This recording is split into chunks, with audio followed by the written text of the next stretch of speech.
I got my new reeds in, and I started to pull the reed block apart. So I'm going by the instructions. They tell me to remove the reed stops. So these are mounted there so the reeds can only open so far. It tells me to remove the reed stops. We'll pull these reeds off too.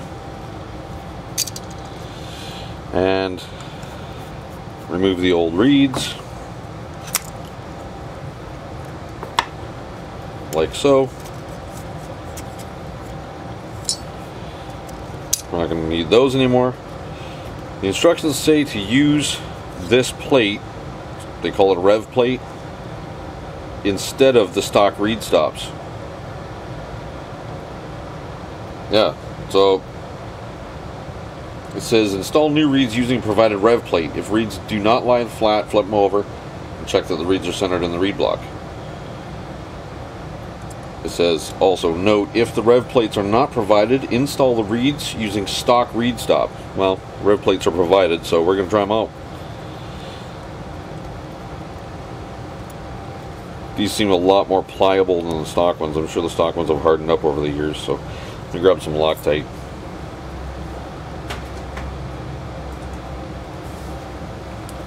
Instructions say to use Loctite on the screws. Just going to use a little dab of red. It says blue, but this red is this red will work for me.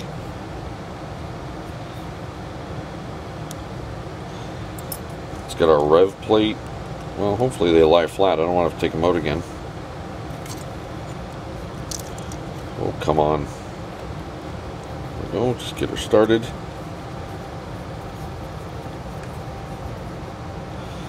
More than one screw involved, so I'm going to start them all before I snug any of them down. That'll make sure that everything stays aligned where it needs to be aligned.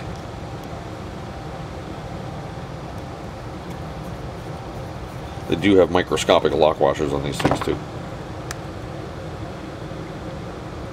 Heh, I'm liking it already. It's flat.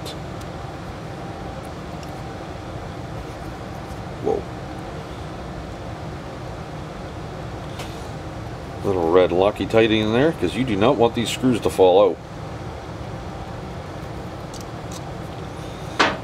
These screws are on the piston side, and if they fall out, they're going for a ride up on top of that piston, up and down, slamming in the cylinder head. So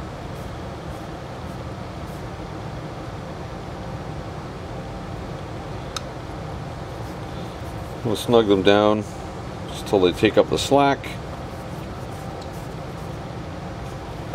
Check the alignment, because they are slightly slotted on the ends. Make sure everything's squared up. These do not have to be very tight. They have to be snug, but not very tight.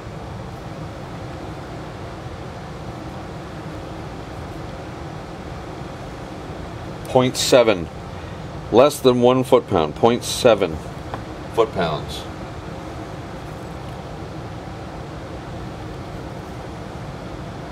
Oh yeah. It's like in the video before, I'm looking down the edge of the reeds to see if they're laying flat, see if I can see any air underneath them, and I can't, so that's good. That's good. We'll get this set on there, and then I'll hold you up to the light, and we'll look down to see if we see any light coming out of there. Okay, new reeds are installed, angled so that's about the same angle as it was when we were inspecting the old ones, and I don't see any light through the top ones. Tiny little bit of light down there, but I think that's the reed block, which is rubber coated and I can't do anything with. But that is far superior to what it used to be. So that'll give me better bottom end, crisper throttle response. I didn't find it overly lacking anyways, but I think it'll do nicely. I did make a new gasket for the reed plate where it bolts to the engine, and we'll get that bolted on and carry on from there. Alright, so it's been a few days since the last little section of video there. I believe we left off, I was just tightening up the carburetor boot, the intake rubber. So I went ahead and got that buttoned up. The intake boot is on, carburetor's in. That's all set. I got my new air filter in there. And I was waiting on the parts that I ordered. So I ordered a new gas tank because, try as I might, I couldn't get that thing to stop leaking. There was a crack in it, so I had to order another gas tank for the bike. Only one company I know of makes them, Clark. The color is not a precise match, but I really don't care. I'm not doing a concourse restoration. I just want it to not leak. I want the whole gas not leak and be good enough to ride. It's a rider. That's it. So I got my new gas tank in, and I figured, you know what, while I'm ordering it, I might as well get the new decals for it because it's going to be a new tank, so I'll get the new Yamaha decals. I also went ahead and ordered the new 175 decals to go on the side plates. And I ordered a taillight lens reproduction. Any IT I've seen in the wild, that's been broken off, so mine was missing. I got a new bulb in there, and I got my lens on. That's good to go. So it's nice. It'll be alright. On towards the tank. One of these things is not like the other. Obviously the original's on the left. The replacement Clark is on the right. I was not happy. So, I start looking at it. Before I did anything drastic, I scoured the internet looking for original pictures of 1980 Yamaha IT175s. To the best of my knowledge, only 80s and 81s use this tank, and I believe it was only on the 175s, depending on what side the fuel petcock was, what side the exhaust on the bike was. The exhaust being on the right hand side of my bike, I need a fuel tap on the left. So I ordered it for an 80 IT175, petcock on the left, and that's what I got. No, not the same. Try and get a view here. This camera doesn't have a very wide lens, so you can see the mounts are flat here. Left side petcock. That's the issue I was having, is trying to get this thing to seal up, and it never did. So onwards to a new tank. Hence the new tank. This is the new tank. See how that mount sits? Not flat. The other one, the mount would be roughly this area, but this one's tilted. Left side petcock, which is okay. Scoured the internet, found pictures of the original IT175s. I went to parts websites. I went to Partzilla, also shopyamaha.com, because they do list original parts for these bikes. Whether they're available or not is another thing, but they do list, have the illustrated parts lists. Everything pointed to that tank being the correct one. Turns out the tank that I bought with the bike is not the right one for the bike. Somebody had made mount extensions. They made a new retainer. This retainer sits this way on the tank, and there's an elastic bungee with a couple of loops. One loop goes on the frame, the other loop gets pulled up and hooked on top of this one, and that retains the back of the tank in the downward position. These long bolts went through these spacers, and everything was rigged up to fit it into that location. So all I did was I mounted the bottom hardware on the tank, the two hoops that you saw. I tried to get it to fit on the bike, and I'm wiggling and moving and got everything where it needed to be. Lo and behold, it fit just fine. So I only took it back off to show on the camera here the difference in the visuals. So I'm going to pause right here. I'm going to pop that on the bike, and we'll get a shot of the bike, and that's basically the last thing I need to do. Get this bike ready for the trails. I've done all the spokes. I've done inspected the clutch. I believe the clutch is a separate video. I don't think I did it in this series. I think there's only going to be 3 parts to this series, so that's where we're at with that. Once I get that on there, I'm going to get the decals on there, because I want the decals on before I put fuel in it. I'll get fuel in it, and we'll fire it up, and we'll see how those Boyson reeds sound. It was a little luggy, a little laggy down the bottom end before. We'll see how those reeds fix that up. And yeah, I think this project might be coming to a close. I mean, there'll always be ongoing things, maintenance and stuff, but as far as getting it ship shape and the way I wanted it, that's I think that'll be that. Looks good. Got my handguards on there. Yeah, I'm happy with it so far. By far the largest investment. It cost me less for the complete bike than it did for the new tank. That new tank was $250 US plus 30 bucks for the tank decals. That's US. $30 US for the taillight lens, and another $10 US for the side panel 175 decals. It's $50 Canadian for the reeds. I got nickels and dimes into the rest of it, but I only have a $100 investment in the original bike, so it's well worth it for me. Alright, so I'm going to pause here, we'll get the tank on there, and I'll get a shot, see what it looks like overall. Well, there it is. Mounted in the proper positions, with the proper mounts, proper hardware. I did have to modify the back strap. That piece of sheet metal back here that previous owner made was way too long, because it actually mounted a lot higher on the tank that he had on there. So I just made it a little shorter. A little bungee holds that back down. Bolts in the front are nice and tight. I had to go pick up some new ones because they're metric, and the ones that came with the bike were way too long. So I picked up a couple of new bolts. So that's that. That's the way she looks.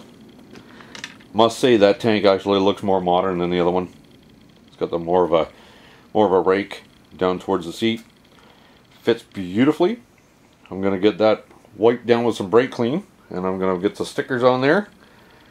We'll hook the fuel line up and put some petrol in there, and we'll see if we can blow some smoke. Stand by. Alright, so I got the tank on there, fuel line's on there, put a splash of gas in there, and pull the choke, hit the Kickstarter, first kick, fired right up. Revved the throttle a couple of times, then it backfired and stalled. Then I couldn't get it to run right, it was barking out the exhaust, it was backfiring out the carburetor, oh, it was a mess. And I thought, okay, well, I don't know, let's pull that side cover off. I'll have a look, see if there's a mess underneath there, because that's where the timing and everything is done. So there's nothing wrong in here. This is everything's nice and tight. That's all working the way it should be. So there's no, I looked in behind here. If there's a bad seal in there, this would be full of oil. So a crankcase seal would leak, and would be evidence of it in there. That looks nice and dry. However, I did notice there's a lot of dirt right around the edge here where this seals. It's important to keep this dry. There's a lot of dirt down in there, which means the gasket wasn't sealing properly. So I got a new gasket. Well, I made a new gasket. There's the old one. Last time I got installed, it was actually installed with this buckled and in it's like basically a straight like that. It was not supposed to be. It's supposed to look like this. So I've got some of this. This is actually water pump gasket material. It's rubberized fiber. It's not going to see gasoline. It's not going to see gas fumes or oil. It's just dry over there, so it just has to keep the internals dry. So I just cut that out of a piece of gasket material. Punch some holes with a hole punch. Makes beautiful holes. Grab yourself if you build gaskets like this, grab yourself a hole punch. The other thing you can use, but was too small for this application, is it's one of these. It was actually designed for punching holes in leather. There's different sizes. It goes from 2 millimeters to 4.5 millimeters. Just trying to read the sizes there. 2 millimeters to 4.5. I don't know if the camera's going to pick it up, but 4.5 millimeters is not big enough for 1/4 inch. I needed bigger holes than that. So anyways, I'm going to pop this on here, and what I'm going to do is I'm going to change the spark plug, because I know the old bikes used to demolish spark plugs. They're real bad. So I do have a couple of spares. I'm going to pull the old one out, put a new one in there, I'll give it a kick and see what happens from there. So stay tuned, hang on a sec.